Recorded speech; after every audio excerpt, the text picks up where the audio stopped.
લાફો મારનાર વ્યક્તિ આમ આદમી પાર્ટીનો કાર્યકર નીકળ્યો હોવાની વાત સામે આવી રહી છે। સાથે સાથે લાફો મારનાર વ્યક્તિના ઈસુદાન ગઢવી સાથે ફોટા પણ વાયરલ થયા હોવાના સમાચાર અત્યારે મળી રહ્યા છે। હવે લૂલો બચાવ કરવા માટે થઈને નેતાઓ ગમે તે કરી શકે, ગમે તેવા નિવેદનો આપી શકે છે। ચંદ્રકાંતભાઈ, તમે પોસ્ટ મૂકી છે કે અમે કહીએ છીએ કે અમારાથી એમ છેટા રહેજો, નહીં તો આવું જ થાય। સોશિયલ મીડિયાનો રહ્યું ને એ કદાચ મસ્કરીમાં મૂકેલી હશે, બાકી સોશિયલ મીડિયા હું મારું પોતાનું યુઝ નથી કરતો, ફેસબુક। ના મારા જે હોય ને ઓફિસનો છોકરો, હા બરોબર, એ યુઝ કરે છે, અને બાકી હું વોટ્સઅપમાં હું યુઝ કરું છું બધી જગ્યાએ। ઓકે, તો તમારા ઓફિસના છોકરાઓ જે તમારું પેજ યુઝ કરે છે એની અંદર શું લખે છે, શું નથી લખતા, એની કોઈ જવાબદારી તમારી નથી એમ?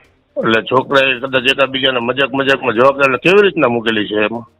સાહેબ, આની અંદર સ્પષ્ટપણે લખ્યું છે કે અમે કહીએ છીએ કે અમારાથી, પછી નીચેની લાઈનમાં લખ્યું છે એમ, અને પછી કહ્યું છે કે છેટા રહેજો, નહીતર આવું જ થાય, સમજો। શું લાફાવાળી?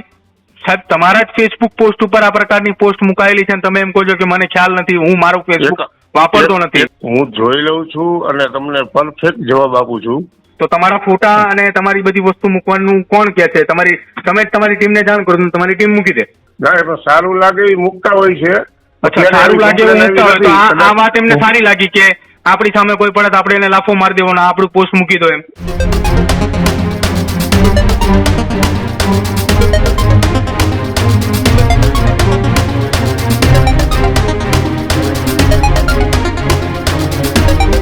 નમસ્કાર, આપ જોઈ રહ્યા છો ન્યૂઝ રૂમ અને આપની સાથે હું છું ભાવિક। ગુજરાતના રાજકારણને લઈ સૌથી મોટા સમાચાર સામે આવી રહ્યા છે કે જ્યાં લાફા કાંડને લઈ આમ આદમી પાર્ટીના એક નેતાએ ફેસબુક પર પોસ્ટ કરી અને આ વિવાદિત પોસ્ટ બાદ ફરી એકવાર વિવાદ ઉભો થયો છે। આ વિવાદ એટલી ચરમસીમાએ ઉભો થયો છે કે અનેક સવાલો એના પર થઈ રહ્યા છે કે સામા થાશો તો આવી જ રીતે લાફા લાગશે, એ પ્રકારની પોસ્ટ। મોરબી લાફા કાંડને લઈ સૌથી મોટા સમાચાર, લાફો મારનાર વ્યક્તિ આમ આદમી પાર્ટીનો કાર્યકર નીકળ્યો હોવાની વાત સામે આવી રહી છે।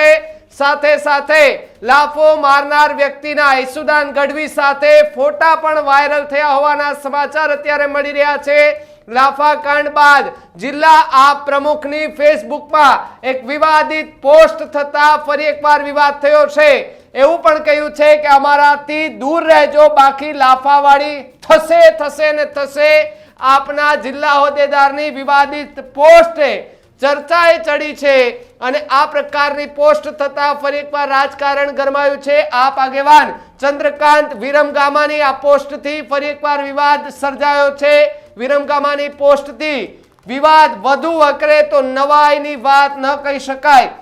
મોરબી લાફા કાંડને લઈ આ સૌથી મોટા સમાચાર કે જ્યાં તમે જે ફોટો જોઈ રહ્યા છો, આ ભાઈ પોતે છે આમ આદમી પાર્ટીના એ કાર્યકર્તા ગણી લ્યો એમને, કારણ કે એમની આ જે પોસ્ટ અને પોસ્ટની અંદર લખવામાં આવ્યું છે કે જો અમારી સામે સવાલો કર્યા તો આવી જ રીતે લાફા પડવાના છે। શું આ એક આખું સ્ક્રિપ્ટ કરેલી વાર્તા હતી ભાઈ લાફાવાળી? કારણ કે જે પ્રકારે ચંદ્રકાંત વિરમગામાની પોસ્ટ લખવામાં આવી છે, જ્યારે ન્યૂઝ રૂમના અમારા જે સહયોગી છે તેમણે એમની સાથે વાત કરી તો એમણે એવો જવાબ આપ્યો કે હું મારું ફેસબુક ભાઈ યુઝ નથી કરતો, મારી ઓફિસના લોકો એ ફેસબુક વાપરે છે। હવે લૂલો બચાવ કરવા માટે થઈને નેતાઓ ગમે તે કરી શકે, ગમે તેવા નિવેદનો આપી શકે છે। જેમ બીજા નેતાઓ આપે એમ ચંદ્રકાંતભાઈ જે છે વિરમગામા, એમણે પણ નિવેદનો આપ્યા, પરંતુ વાતમાં કેટલી સત્ય છે જાણવા માટે અમે તપાસ કરી તો એ પેજ જે છે એ કોણ ચલાવે છે એ જાણવા માટેના પ્રયત્ન કર્યા તો વિરમગામાએ એવું કહ્યું કે હું એ પેજને જોતો પણ નથી, મારા ઓફિસના લોકો જુએ છે, કઈ પોસ્ટ કરે છે ખબર નથી। અરે ભાઈ, જે આ ભાઈ છે આમ આદમી પાર્ટીના નેતા છે એ વિરમગામા, એમને મારે એક સવાલ કરવો છે કે એમાં પોસ્ટ તમારા ફોટા સાથેની થાય છે અને જે સભામાં લાફા કાંડ થયો એનાય ફોટા તમારા ફેસબુક પર પોસ્ટ કરવામાં આવ્યા છે, ઉપર લાઈન લખવામાં આવી છે। તો જ્યારે તમારા ઓફિસના લોકો આ બધું પોસ્ટ કરે છે ત્યારે તમને ખબર નહીં હોતી કે તમે આ કયા પ્રકારની પોસ્ટ થાય છે અને તમારા આ પોસ્ટથી જો વધુ વિવાદ થાય તો એના જવાબદાર તમે રહેશો।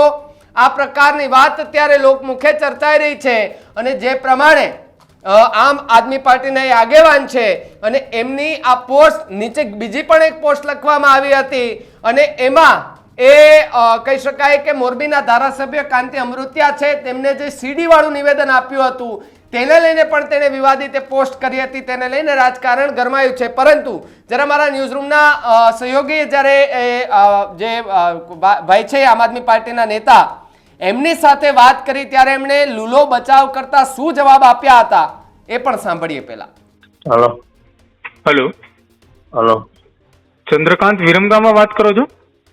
હાજી સાહેબ, પ્રદીપ વાત કરું છું, ન્યૂઝરૂમ ગુજરાત અમદાવાદથી. બોલો ને સાહેબ. સાહેબ, એક ટેલિફોનિક પ્રતિક્રિયા તમારી લેવી હતી. બોલો બોલો સાહેબ. ચાલુ કરું આજ ફોનમાં અત્યારે? હા ખરો, કાંઈ વાંધો નહીં. મોરબીની અંદર આમ આદમી પાર્ટીની એક સભા હતી અને સભા દરમિયાન એક લાફાકાંડ સર્જાય છે અને હવે આખી આ ઘટના મામલે સોશિયલ મીડિયાના માધ્યમથી મોરબીના આમ આદમી પાર્ટીના ઉપપ્રમુખ ચંદ્રકાંત વિરમગામાની એક પોસ્ટ સામે આવે છે. ચંદ્રકાંતભાઈ, સ્વાગત છે પહેલા તો ન્યૂઝરૂમમાં તમારું. ચંદ્રકાંતભાઈ, તમે એક પોસ્ટ મૂકી છે કે અમે કહીએ છીએ કે અમારાથી એમ છેટા રહેજો નહીં તો આવું જ થાય. એટલે શું હકીકત તમારી સભાની અંદર આવનાર કોઈ વ્યક્તિએ તમારા કોઈ નેતાને સવાલ કરે તો એને સામે લાફા મારવાના એ એવું જ છે કે કોઈ વ્યક્તિ સવાલ કરીને લાફા મારી જ દેવાના એમ? એટલે ક્યારે મૂકેલી છે મેં? તમે એ પોસ્ટ 12 કલાક પહેલા મૂકેલી છે. સોશિયલ મીડિયાનું રહ્યું ને એ કદાચ મસ્કરીમાં મૂકેલી હશે, બાકી સોશિયલ મીડિયા હું મારું પોતાનું યુઝ નથી કરતો, ફેસબુક. અચ્છા, તમારું ફેસબુક તમે યુઝ નથી કરતા? ના ના, મારા જે હોય ને ઓફિસનો છોકરો, હા બરોબર, એ યુઝ કરે છે. અને બાકી હું વોટ્સઅપમાં હું જ યુઝ કરું છું બધી જગ્યાએ. ઓકે, તો તમારા ઓફિસના છોકરાઓ જે તમારું પેજ યુઝ કરે છે એની અંદર શું લખે છે શું નથી લખતા એની કોઈ જવાબદારી તમારી નથી એમ? સાહેબ, હું હમણાં સભાના આયોજનમાં હતો, ઘોટુની સભાની આયોજનમાં હતો, અને ગમે ત્યારે રહીએ ને હું સોશિયલ મીડિયાનો બહુ ઓછો ઉપયોગ કરું છું.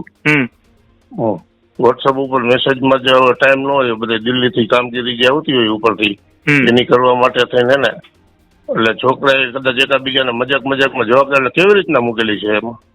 સાહેબ, આની અંદર સ્પષ્ટપણે લખ્યું છે કે અમે કહીએ છીએ કે અમારાથી, પછી નીચેની લાઈનમાં લખ્યું છે એમ, અને પછી કહ્યું છે કે છેટા રહેજો નહીં તો આવું જ થાય, સમજો શું લાફાવાળી. અને એક બીજી પણ એક પોસ્ટ લખી છે, એમાં એવું પણ લખ્યું છે કે એલા નો કરાય ચાલા આવે, કોણ ઉપરાણું લેશે 602 વાળો સીડી કાંડનો આવા અમારા મામલામાં હો. ના ના સાહેબ, સોરી, મેં ધ્યાનમાં નથી. કદાચ મને લિંક મોકલો ને બીજી વખત મને ફોન કરો એટલે હું ચેક કરીને કહું તમને.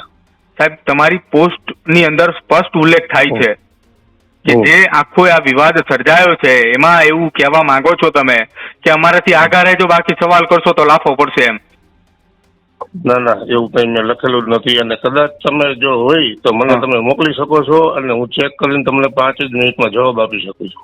સાહેબ, તમારા જ ફેસબુક પોસ્ટ ઉપર આ પ્રકારની પોસ્ટ મુકાયેલી છે અને તમે એમ કહો છો કે મને ખ્યાલ નથી, હું મારું ફેસબુક વાપરતો નથી. એકાઉન્ટ કયું છે અમારું? બ્લેક એન્ડ વ્હાઈટ ફોટા વાળું એકાઉન્ટ છે કે ગ્રીન શર્ટ વાળું એકાઉન્ટ છે? બ્લેક એન્ડ વ્હાઈટ ફોટા વાળું એકાઉન્ટ છે. હા, જે એકાઉન્ટ તમારું છે એ જ એકાઉન્ટમાં 6 કલાક પહેલા તમારી જ મોરબીની સભાના એ ફોટા પણ એ પેજ ઉપર અપલોડ થયેલા છે કે જેમાં ઈશુદાન ગઢવી પણ હાજર છે. બાકી ઈ જે બનાવ બન્યો ને, હા બરોબર, તમે અહીંયા કણે જે પોલીસ હતી ને, જે એક ધ્રુવરાજ સિંહ કરીને પોલીસ કોન્સ્ટેબલ હતા અને એ બધા હતા, એ તમે અહીંયા પૂછી લેજો. એ જે બનાવ બન્યો ત્યારે ઓલા જે ભાઈ હતા ને એમને સમજાવી અને બહાર હું લઈ ગયો હતો અને ત્યાં એ લોકોને 50 જણાનું ટોળું ભેગું થઈ ગયું હતું. એ લોકોને શાંત મેચ પડ્યા હતા. તમે પૂછી શકો છો ગમે તેને. પણ તમારી બધી વાત હું સમજો કે ચલો તમે ત્યાં આખી મામલો શાંત પાડવામાં હતા, તમે આખો વિવાદ ન થાય એ માટે તમે તૈયારી કરી રહ્યા હતા. પણ તમે એમ કહી રહ્યા છો કે મારી આવી કોઈ પોસ્ટ નથી અથવા મેં કોઈ નથી મૂકી હોય તો કોઈ છોકરાએ મજાક મસ્તીમાં મૂકી હોય. એક જવાબદાર નેતા છો તમે, એક રાજકીય પાર્ટીના નેતા છો. જો તમારી ટીમ આ પ્રકારના નિવેદન આપશે તો કાલે સવારે તમારી ટીમના તમારા ફેસબુક ઉપર તમારી ટીમ કોઈ પણ નિવેદન મૂકી દેશે, તે બધું નિવેદન એનું શું તો પછી એમ? હું જોઈ લઉં છું અને તમને પરફેક્ટ જવાબ આપું છું. બાકી તમે પૂછી શકો છો. અને ત્યાં જે હતા ને જે આઈબી ના ઓફિસરો, તમારી બધી વાત સાચી. તમે એમ કહી રહ્યા છો કે ત્યાં હું શાંત પડાવતો હતો મામલો, એ વિડીયો આવ્યા જ છે અમારી પાસે, તમે એમાં દેખાવો છો. વિડીયોમાં પણ હશે અને ઓલા ભાઈના મને બધું એ દેખાઈ રહ્યું છે વિડીયોની અંદર. હું તમને અત્યારે પૂછી રહ્યો છું, આ આખું નિવેદનમાં જે સ્ટેટમેન્ટ તમારા ફેસબુક પેજ ઉપર લખાયેલું છે, આના જવાબદાર તમે છો કે તમારી ટીમ? ના, મારી ટીમ નહીં, મારે જે ઓફિસમાં જે છોકરો છે ને. હું એમ કઉ છું, સોશિયલ મીડિયા પ્લેટફોર્મ તમારું છે, તમારા પ્લેટફોર્મ પર આ પ્રકારની પોસ્ટ મુકાઈ છે. મારું 100% મારું જ છે. હા, પણ યુઝ ક્યારે હું સોશિયલ મીડિયાનો આ કરતો નથી, ફેસબુક કે એવું કઈ. અચ્છા, તો તમારા ફોટા અને તમારી બધી વસ્તુ મૂકવાનું કોણ કે છે? તમે તમારી ટીમને જાણ કરો, તમારી ટીમ મૂકી દે. ના, એમાં સારું લાગે એ મૂકતા હોય છે. અચ્છા, સારું લાગે એવું મૂકતા હોય તો આ વાત એમને સારી લાગી કે આપણી સામે કોઈ પડે તો આપણે એને લાફો મારી દેવાનો, આપણું પોસ્ટ મૂકી દો એમ? ના, અમે માર્યો નથી ને અમારા કોઈ હોદ્દેદારે નથી માર્યો સાહેબ. તો તમારી રાજકીય પાર્ટીનો કાર્યક્રમ, માઇક કોને આપવું, માઇક કોને ન આપવું, એ પણ એ વ્યક્તિ બાજુમાં ઉભા ડિસ્કસ કરતા હતા, અને હવે લાફો કાંડ સર્જાઈ ગયો એટલે તમે એમ કહો છો કે અમારી પાર્ટીમાં નથી. વિડીયો જોવો, જયારે ઈ લાફા વાળું જે કાંડ બન્યું ને, ત્યારે હું એ ગ્રાઉન્ડ ની અંદર નહોતો. મારે એક બરોડા થી ફોન આવ્યો હતો, મારે એક મારા નંબર પણ ચેક કરી શકો છો. એટલે હું બારે શહેરમાં હું એ મામલે ડિસ્કસ નથી. હું અત્યારે તમને એ સવાલ પૂછી રહ્યો છું કે તમારા ફેસબુક એકાઉન્ટ પર જે પોસ્ટ આખી મુકાઈ છે, આ પોસ્ટ મૂકવા પાછળ જવાબદાર વ્યક્તિ કોણ? જવાબદાર વ્યક્તિ તો એ ગુનાહિત હોય તો જવાબદાર હું જ બનું, પણ મારા છોકરાએ જેને મૂકી છે એમને હું મળું હમણાં અડધી કલાકમાં મારી ઓફિસ પર જાઉં ને ત્યારે. એમને હું તમને એમ કઉ છું, કોઈ જવાબદાર હોદ્દા ઉપર તમે છો અત્યારે, આમ આદમી પાર્ટીના મોરબીના જિલ્લાના ઉપપ્રમુખ તરીકે તમે છો. ઉપપ્રમુખ પદ ઉપર તમે હોવા છતાંય તમારી ટીમમાંથી આ પ્રકારના સ્ટેટમેન્ટ જો લખાતા હોય તો પછી સામાન્ય જનતાએ તો શું વિચારવાનું? પણ એવું નથી સાહેબ, તમે સાંભળો તો ખરા. તમે ભાજપના પણ ઘણા બધા નિવેદન એવા જોશો કે ગમે ત્યારે ગમે તે થાય તો મારી પાસે આવી જજો, અમે આવી રીતે મારશું ને આન તે એવું લખેલું ને. આટલી બધી બહુ ઓલી પોસ્ટ નથી. અમે જેટલી પોસ્ટો આવેલી છે જે તે ઘટના સમયે એ પોસ્ટ પણ અમે ચલાવી છે. ચંદ્રકાંતભાઈ, તમારી જાણ ખાતર કહું છું, જયારે ભૂતકાળમાં આવી ઘટના કોઈ બની છે, એ બન્યા પછી એ વિસ્તારના કોઈ નેતાએ આવી કોઈ પોસ્ટ મૂકી છે તો મેં પોસ્ટ એ ચલાવી પણ છે, અને હું તમારું જે સ્ટેટમેન્ટ લઈ રહ્યો છું એ સ્ટેટમેન્ટ પણ હું ચલાવવાનો છું. કાંઈ વાંધો નહીં, હું જોડાયેલું છું. ચેક કરીને તમને ચલાવવાના હોય તો કઈ વાંધો નથી. બિલકુલ. અને કદાચ હું આમાં જોઈ લઉં કરેક્શન કરીને એમાં શું કઈ જાય એવું છે કે ડિલીટ થાય એવું છે તો એ વિચારી શકું. બિલકુલ ચંદ્રકાંતભાઈ, આભાર અમારી સાથે વાતચીત કરો. Okay, thank you. સાંભળ્યા ને તમે? આ એ આમ આદમી પાર્ટીના નેતા એ વિનમગામા છે કે જેમની એ પોસ્ટ વાયરલ થઈ છે.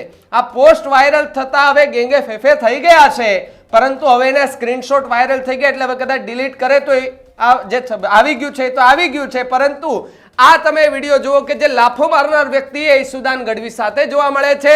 આમ આદમી પાર્ટીની ટોપી, આમ આદમી પાર્ટીનો ખેસ પહેરેલો જોવા મળે છે, અને હું પણ પરિવર્તન માટે પંકજભાઈ સાથે છું એ નામની પોસ્ટ પણ આવી છે. એટલે સ્વાભાવિકપણે કે જે ઈસુદાન ગઢવીએ નિવેદન આપ્યું હતું કે ભાઈ જે લાફો મારનાર વ્યક્તિ છે એ આમ આદમી પાર્ટી સાથે નથી જોડાયેલો, એને ઓળખતા પણ નથી, તો ભાઈ આમ આદમી પાર્ટી સાથે વ્યક્તિ જોડાયેલો નથી, તમે એવું નિવેદન આપો છો ઈસુદાનભાઈ, તો આનો પણ જવાબ આપજો કે ઈશુદાનભાઈ આજે પોસ્ટ આમ આદમી પાર્ટીના નામે વાયરલ થાય છે એમના ફોટો સાથે, તો હવે તો તમે સ્વીકારશો ને. અને સવારે તમે જે નિવેદન આપ્યું હતું ને હવે એના પર પણ તમે નિવેદન આપજો કે ભાઈ સવારે જે નિવેદન આપ્યું હતું તેમાં મારી થોડી મિસ્ટેક થઈ ગઈ હતી, જાણવામાં ભૂલ થઈ ગઈ હતી, એ કાર્યકર્તા આમ આદમી પાર્ટીનો જ છે, તમને મળેલો જ છે, અને તમે આવું જુઠ્ઠું બોલ્યા છો. રાજકારણમાં આવી રાજનીતિ ન હોઈ શકે, પરંતુ આ પ્રકારની રાજનીતિ ગુજરાતમાં જોવા મળી છે. લાફા કાંડથી શરૂ કરાયેલી રાજનીતિ હવે વિવાદિત પોસ્ટ સુધી પહોંચી ગઈ છે. જે પ્રમાણે નેતાઓ જુઠ્ઠું બોલે છે એ જુઠ્ઠાનો પર્દાફાશ પણ ક્યાંક આ સોશિયલ મીડિયાએ અત્યારે કરી દીધો છે. આ વિવાદિત પોસ્ટને લઈને તમારું શું માનવું છે કમેન્ટ બોક્સમાં ખાસ લખજો. જોતા રહેજો ન્યૂઝરૂમ. નમસ્કાર.